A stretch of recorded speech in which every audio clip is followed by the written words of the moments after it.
Welcome to the Black and Gold Standard Podcast. And today we want to get into the matchups for tonight's game against the Pittsburgh Steelers and the Cincinnati Bengals. Just want to go over some position matchups and see who has the upper hand in these matchups.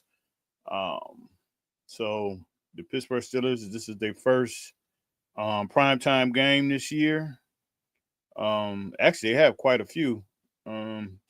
So we hopefully the team is prepared. Me personally, I hate Thursday night games, especially when your team is on the road. I don't know what the winning percentage is, but it has to be very low for the road teams. It just makes it for a tough week, especially if you end up getting some injuries. The game before that Sunday, it's just kind of hard for a lot of guys to try to come back. And to me, and I think it would take some working, but I think the NFL should, if they're going to give you a Thursday night game, it seems like you should be coming off a bye.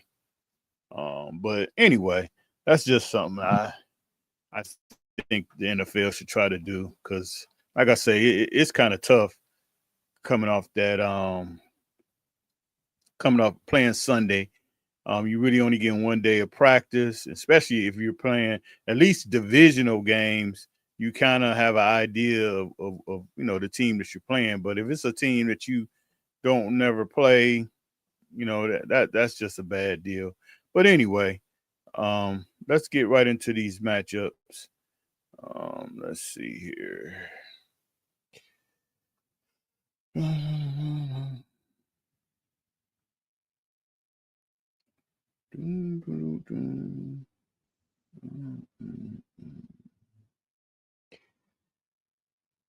All right, here we go. So the Steelers coming into this game 4-1. Cincinnati is 2-4. Right now, the Bengals are actually in second place. And I mean, this is really it's an important game for both teams. The Steelers have an opportunity to go 2-0 in the division. I think the Bengals too. I think the Bengals, they played the Browns the first game of the year. So, I mean, as much as we want to laugh at the Bengals, I mean, they get this game, they're kind of right back in it, But with that said, let's get right into the matchups. So we're gonna start off with the quarterbacks, and I mean, I read something where they were saying this is gonna be the icy hot bowl. I mean, it's two old quarterbacks. One guy's 40, the other one's 41, and it may have happened somewhere. But this got to be the oldest two starting quarterbacks in NFL history in a game. But one thing about these old guys, they can still play. I mean, obviously, they can't move as good as they once did, or move even close to what they used to. But at this point, their brain. I mean, it's no defense that you really can throw, put up against them that they haven't really seen or can't figure out. It's just a matter of which team can protect who better. Because you give these guys time, they'll find some open receivers. Even though Rodgers is way more mobile than Flacco, and people say Rodgers can't move. So imagine, Flacco's going to be right there in that one spot. So TJ Watt and all his buddies will know exactly where he's at. But the one thing Flacco can do, he can push that ball down the field, and he's going to try to push the ball down the field. And the one thing about these guys, Rodgers not so much, because he's just to me, Rodgers is still elite. But At this point, Flacco don't care. I mean, he really don't care. He ain't worried about getting cut. He ain't worried about getting benched. So he just coming out here flinging that ball, taking some chances that he probably shouldn't take at times, and he will give you opportunity to get your hands on the ball and get interceptions. But also, it might be a pass that you may think that he ain't going to throw that, and he will throw it, and he'll make some big time completions. But with that said, I'm giving Aaron Rodgers the check on that. At this point, Rodgers is just he's just a better quarterback. I mean, ain't no more you can say to it. He's a better quarterback. Um, and to me, Rodgers is still playing elite football. So, um, you know, with that, like I say, Rodgers he's just better. I mean, flat out. All right, so running backs. Um, Brown for Cincinnati. He's actually a nice running back. Especially for their scheme. More to me, he's more of a scat back type of guy.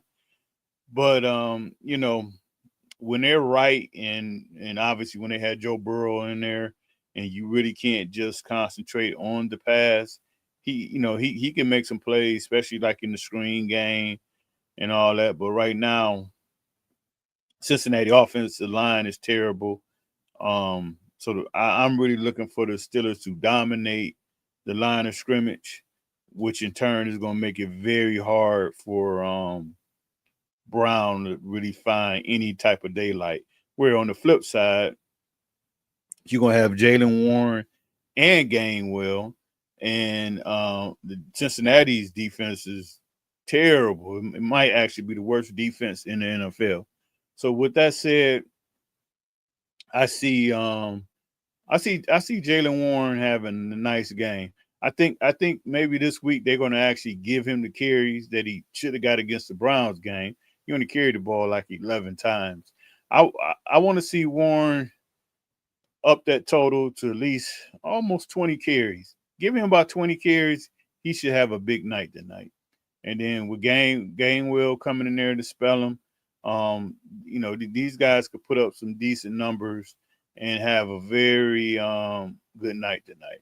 So with that said, the Steelers are actually definitely getting a check in the running back game.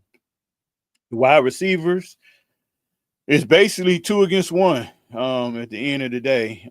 Calvin Austin not playing in this game, but even if he was playing, I would still give the edge to Cincinnati. Jamar Chase is one of the best receivers in the league. He unfortunate for him, he haven't had his quarterback, but he caught 10 balls last week. He caught 10 balls, so him and Flacco got a little something going on. I mean, obviously they didn't have too much practice this week, but it's another week for them guys to be together. And I mean, the Steelers have to be careful because Jamar Chase can actually put up some big numbers against them, and kind of keep this game closer than what it should be.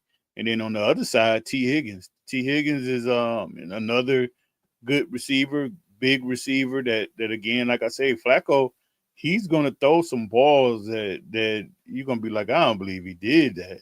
And some of them gonna get picked off, but some of them is gonna find his way. And T. Higgins is a good jump ball type of guy. I'm thinking Porter. Well, definitely Porter is probably gonna be on him. And the last time they played, Porter didn't really have a good outing against him. I mean, T. Higgins is a big, physical type receiver, and on most teams he would be the number one receiver. So this is gonna be interesting because, like I say, at this point, I don't think Cincinnati gonna really be able to run the ball, and so I think Cincinnati is just gonna throw the ball. They're just gonna put it up.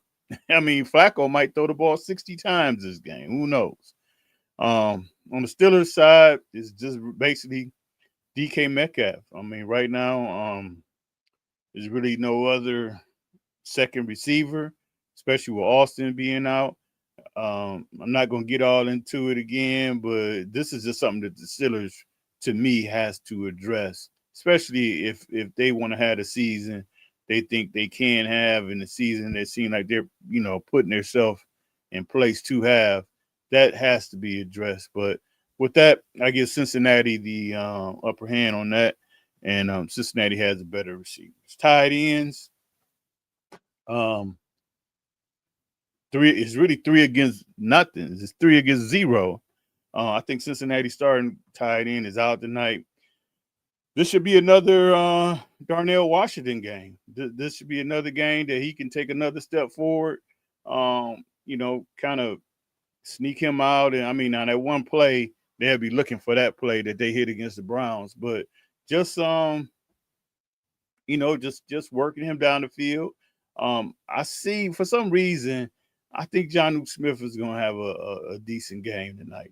He might actually put some big numbers up tonight. I kind of see that. And then with Freiermuth, I mean, who knows? I really think he's kind of getting phased out of this offense. And to be honest, I wouldn't be shocked if his days at the Pittsburgh Steelers are coming to an end. I would not be shocked if he finds himself traded out of here and on another team in I don't know, in a couple of weeks. But with that said, the Steelers definitely got the upper hand on the tight end position and offensive line. Again, Cincinnati Bengals offensive line is terrible. I really think these guys are gonna have a hard time, a miserable night. Just trying. I think the Steelers just can bring too much. With Watt and Highsmith and Herbig. Then you got Queen coming, and then you got the defensive line with Harmon and Hayward. It's going to be too much, and I just think at the end of the night it's going to be a miserable time for them. And I see the Steelers offensive line, in which I mean, I gave them a clap, for their for what they did against the Browns. Now, I don't want to get too crazy with it. I truly believe that, and I give the Steelers coaching staff a lot of credit that they kind of schemed up to what the offensive line was able to do. When you really watch the film and truly break it down, it was some so blocking, especially with Jones. But like I said, that's what coaches do. They put their players in the best position, come up with different type schemes that can work for them. And the Steelers have found something, especially with Washington out there being one of the blockers and Spencer Anderson out there. So with that said, I see the Steelers offensive line much better than the Cincinnati Bengals. And like I said, I think the Bengals offensive line is going to have a terrible and a long night tonight. Moving over to the defense. The defensive ends or edge, again, Steelers got the upper hand here. You got Watt, you got Herbert, you got Highsmith, and I think Trey Henderson is not going to play tonight. So he's really the Bengals' only big time threat at that edge position. So this is going to be easy work for these guys tonight, I think. I would say that TJ Watt maybe have one of those 3-sack nights, in which he could, because like I say, he's going up against a quarterback that ain't going to move. He ain't going to move. He's going to be right there, right in his wheelhouse. But the thing of it is, I think Herbert is going to get to the quarterback before Watt do. I mean, this kid is almost becoming unblockable. So it's almost a race between the two to see who's going to get to the quarterback. But I truly believe Herbig is going to take some of Watt's sacks away because he's just going to get there quicker than Watt. And the Steelers going. I mean, I think with Highsmith, it's going to take a lot for them to trade him this year, but I think he's a candidate for trade if the right deal came up. I think it would have to be something that really, knock the Steelers' shoes off for them to move him. But I think going forward and going to the offseason, I think Highsmith is probably going to be out of here because Herbert got to play. The kid got to play. He's probably going to be a double digit sack guy this year. I mean, he already, I think, at 4. So I could see him doing that. And the Steelers are going to have to, pay some money for him. So with that said, I think the Steelers definitely got the upper hand with the edges. Defensive tackles, same thing. With Hayward and Harmon and the rest of the crew, Black, that I just think these guys are going to give Cincinnati's offensive line fits. They're going to give them fits. Where on the flip side, Cincinnati really doesn't have much. They can't stop the run, and this is pretty much easy. And like I say, I definitely give the Pittsburgh Steelers the edge with defensive tackles. Linebackers, pretty much the same. Cincinnati do have Demetrius Knight, which he's a leading tackler, and you got Geno Smith, which Geno Stone. I'm sorry. He's a safety, but sometimes he play down in the box like a linebacker. But like I say, the Bengals are having major problems trying to stop the run. Patrick Queen and Wilson have been playing fairly well these last 2 games, but it comes, it works in 2 parts because the defensive line is playing so well. It's opening things up for those guys. They don't have to worry about, centers and guards leaking out and getting a body on them. Because, like I say, with Wilson and Queen, they're not big. They're not big guys. So they have a problem getting off blocks if guards and line and centers can get to them. But when them guys play clean, they can run down any running back or screen plays, all that type of stuff. I mean, they're right there. So with that said, the Steelers definitely have the upper hand with the linebackers. The corners, again, I mean, the Steelers is just so they're deep. I mean, you got Ramsey, which, to be honest, I don't even know what position he play. I mean, it's crazy because when you watch the game on TV, you really can't see the secondary. So a lot of times you don't even know where Ramsey is coming from. Like where is he at? But I see Flacco throwing one to Ramsey today. You got Joey Porter, which Porter gonna have his hands full. He should have had an interception. He should have had an interception last week. And I'm quite sure his dad and talked to him and told him, hey man, you need to catch them balls. You need to get on that jugs machine because especially when you're trying to when you're gonna be in negotiation for a new contract, it ain't gonna look good when you only got 1 pick where you can have 5 or 6. This money. So he has to look at every interception I get. That's cha-ching. So he needs to get it together. But he had a solid game. He had a good. I mean, the Browns really didn't test him too much, but for his first game back, he had a solid game. So he just he just got to get them hands together. So with that, I'm definitely giving the Steelers the edge with the cornerbacks, safeties, same thing.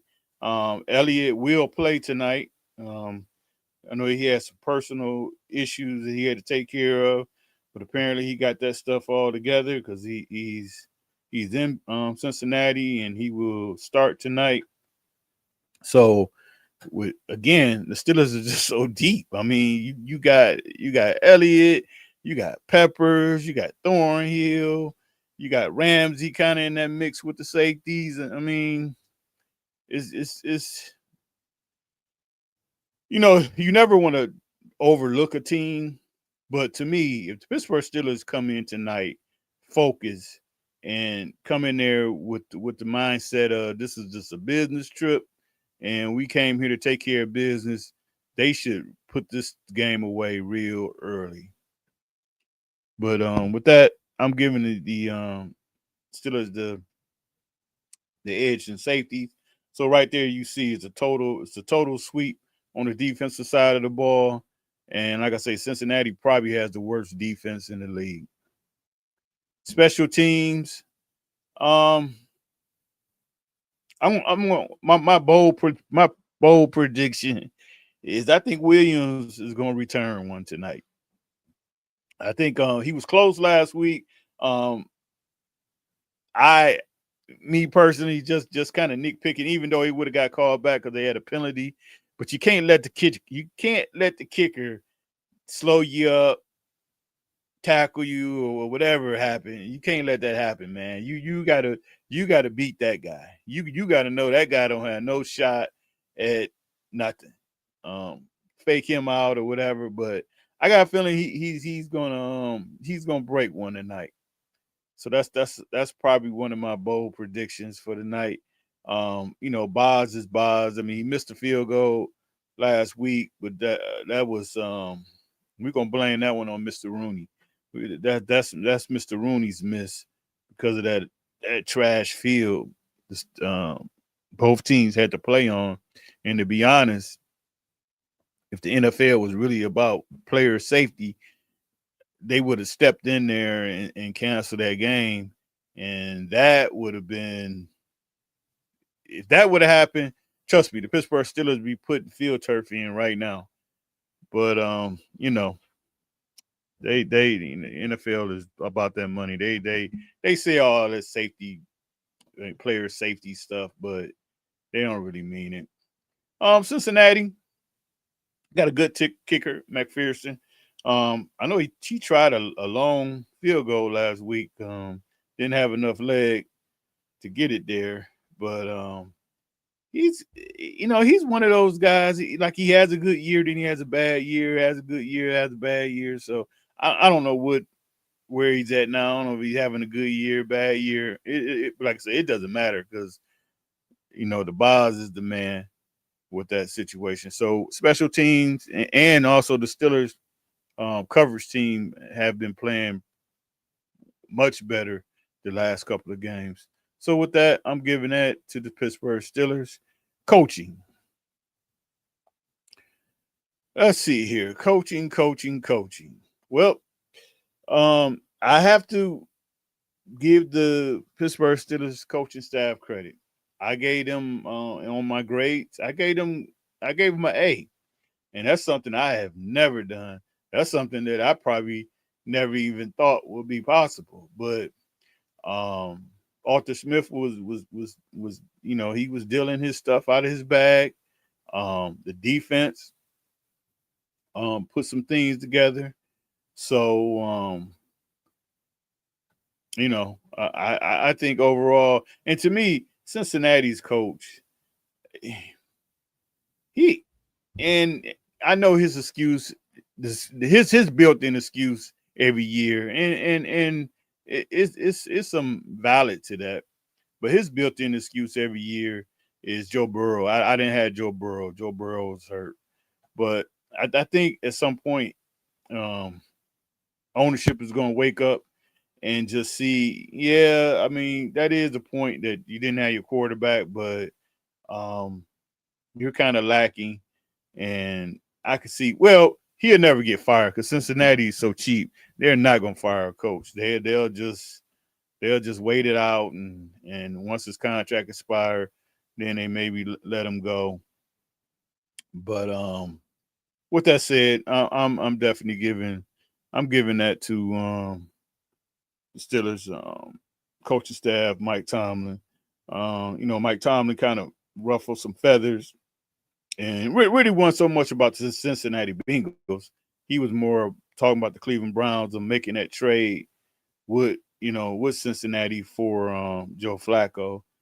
And I don't know. I mean, maybe the Bengals could kind of try to motivate themselves and use that as some bulletin board material. I don't really think so because, like I say, it was more of a slap to the Cleveland Browns. But anyway, that is it.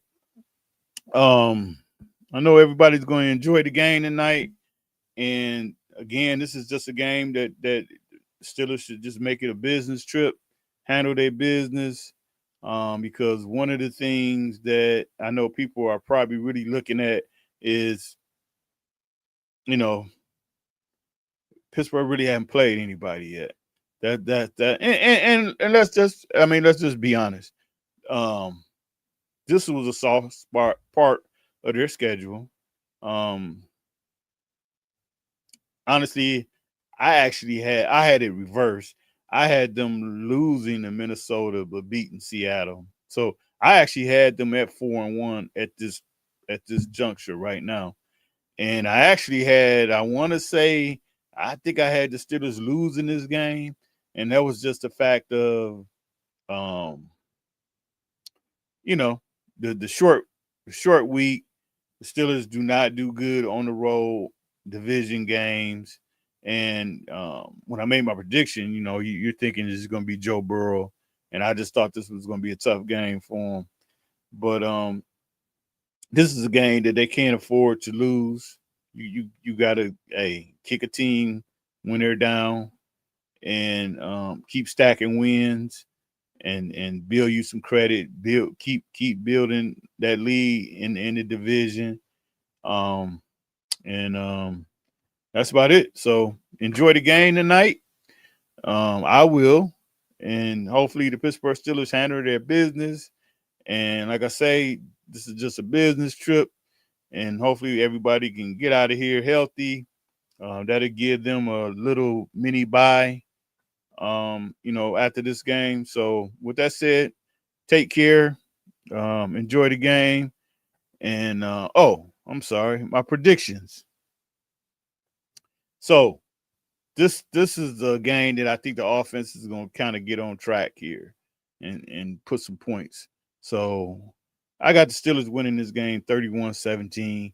I think Cincinnati might get a garbage touchdown at the end. But the Steelers is going to be they should be in control of this game from the jump. So that's about it. Like I say, we'll see what happens. And until then, take care, like and subscribe, and I will talk to you guys later. And enjoy the game. Don't have too many of them cold ones, because I know a lot of us got to get up and go to work in the morning. But with that said, take care, and I'll talk to you later. Bye bye.